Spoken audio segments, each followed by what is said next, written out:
Prueba de ADN. El método más certero para conocer la paternidad de la noticia.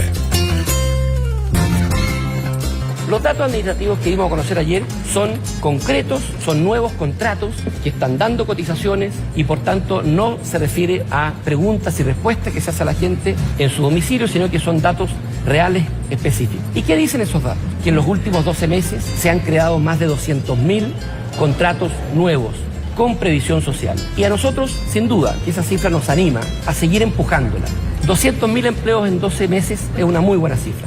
Es sabido que el INE ha hecho un reconocimiento de los problemas que ha tenido la encuesta de empleo y lo están corrigiendo. Ahí está Nicolás Monkeberg, el ministro de Trabajo, refiriéndose a las discrepancias que hay con la medición que ha hecho el INE del desempleo. Hoy se entregó esa cifra correspondiente al trimestre entre noviembre y enero, con un aumento, dice ese informe, a un 6,8, lo que es un 0,3% más que el mismo periodo del año anterior. Pero dice el ministro del Trabajo que esas cifras son erróneas, que las cifras correctas son las que ha dado el propio gobierno, que está midiendo la creación de empleos en torno a datos administrativos. Por ejemplo, cuánta gente está cobrando el seguro de cesantía, cuánta gente está cotizando. Hay otras formas, dice el gobierno, para poder medir el empleo y son cifras que se piden también, por ejemplo, a la Superintendencia de Pensiones. A mí me parece bien preocupante y me parece que si solo lo dijera el ministro del Trabajo podríamos dudar un poco más y decir, bueno, a lo mejor el gobierno quiere ponerle paños fríos a un desempleo que se le ha arrancado y a lo mejor hay cierto manejo comunicacional del desempleo. Lo que me hace pensar que puede ser cierto y es efectivo que hay errores o que se está midiendo mal el desempleo es lo que ya había dicho el Banco Central. El Banco Central ya ha alertado que el INE está subestimando en promedio 150.000 empleos. Lo dijo, recuerdo yo, en uno de sus últimos informes de política monetaria. Y ya además hay cuestionamientos a la encuesta que hace el INE hace mucho tiempo. Finalmente, ¿qué se considera empleo? ¿Qué se considera como un empleo de calidad? Que ya es una mirada un poco más profunda. Me parece que no es positivo para la fe pública, finalmente, que no tengamos cifras que sean concordantes, que nos den una radiografía real de lo que está pasando en materia de desempleo, porque sabemos que además el empleo es uno de los índices con lo que la gente más mide los gobiernos, y este gobierno particularmente se ha puesto metas ambiciosas en materia de empleo. Sí, pues era una de las fichas, podríamos decir, de Sebastián Piñera para llegar a la presidencia, y también, por supuesto, la ciudadanía empieza a exigir cuentas. Lo concreto en relación solamente a la encuesta nacional económica del INE, del dato de desocupación nacional, representa un 0,3 puntos porcentuales más que igual periodo del 2017-2018. Y 0,1 punto más que el trimestre anterior, estamos hablando de octubre y diciembre. Recordemos que el año pasado quebraron más de 900 empresas, algunas de ellas bien conocidas y macizas, y esto obviamente trajo niveles de desocupación preocupantes.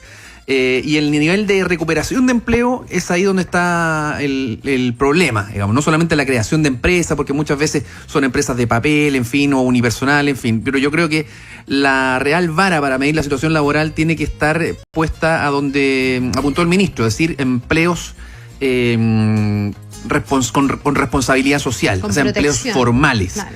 Y esto es súper importante, independiente de la disputa de la cifra chica, la décima más, la décima menos. Yo creo que hay que poner el foco en la calidad del empleo en Chile.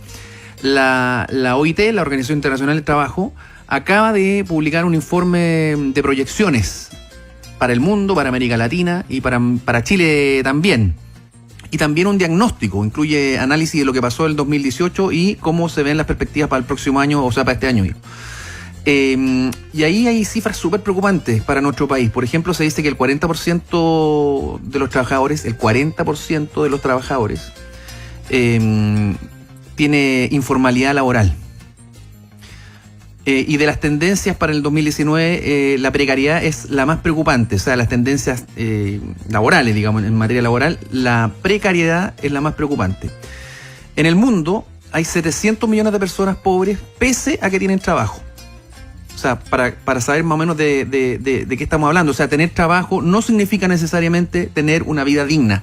Y protección en tus derechos. Exactamente, porque hay desprotección social, bajo salario, informalidad y atención con estos abusos. Y acá entra el tema de los inmigrantes. ¿Por qué es tan importante la protección social? No solamente para la gente que llega, sino también es muy importante que haya protección social para los inmigrantes, puesto que sí, hay cotizaciones, previsión y todos los derechos laborales que para cualquier trabajador y todos por igual, los niveles de competitividad favorecen al trabajador chileno. Pero es una competencia leal. Exactamente. Y ahí vienen las capacidades. Si no, hay una competencia desleal y un incentivo como la precarización del trabajo. Exactamente.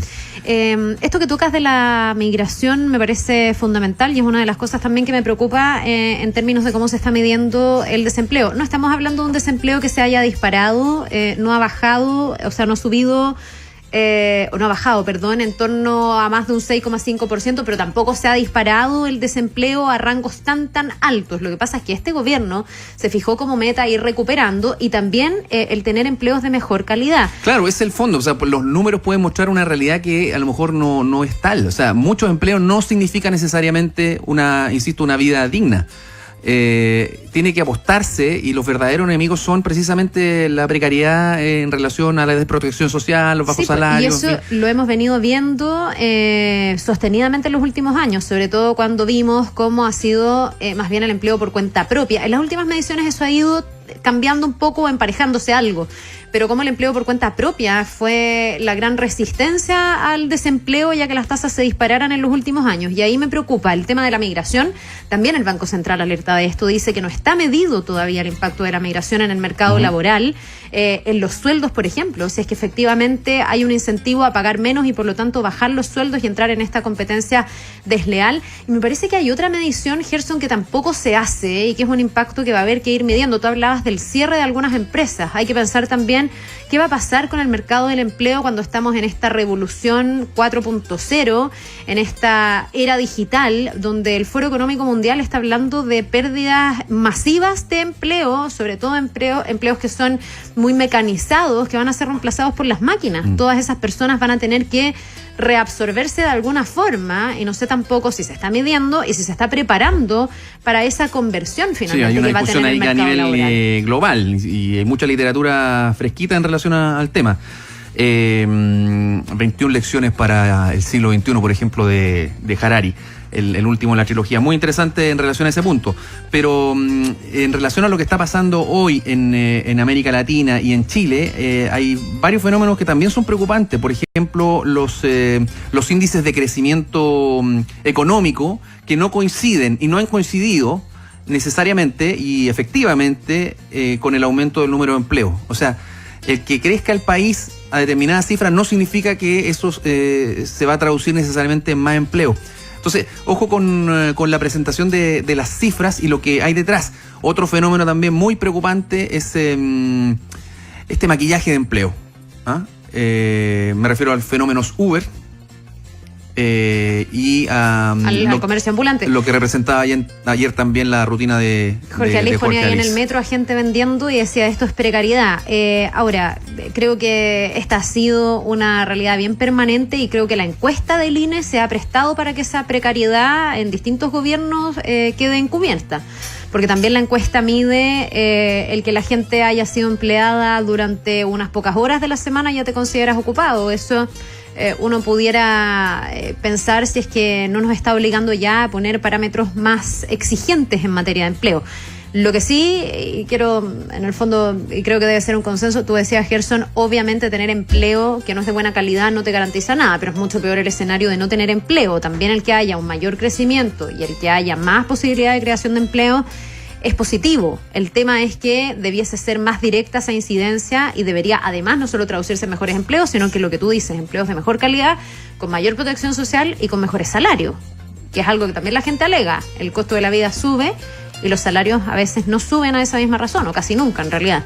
Ahí hay un montón de desafíos que vamos a estar profundizando también en un rato más con una invitada que ha estudiado a fondo el tema del desempleo, del mercado laboral, y que nos va a dar luces un poco de lo que podemos esperar para este año y de estas diferencias también en la medición del desempleo. Sí, pues a mí me quedó dando vuelta esta cifra brutal que incluye este informe de la OIT.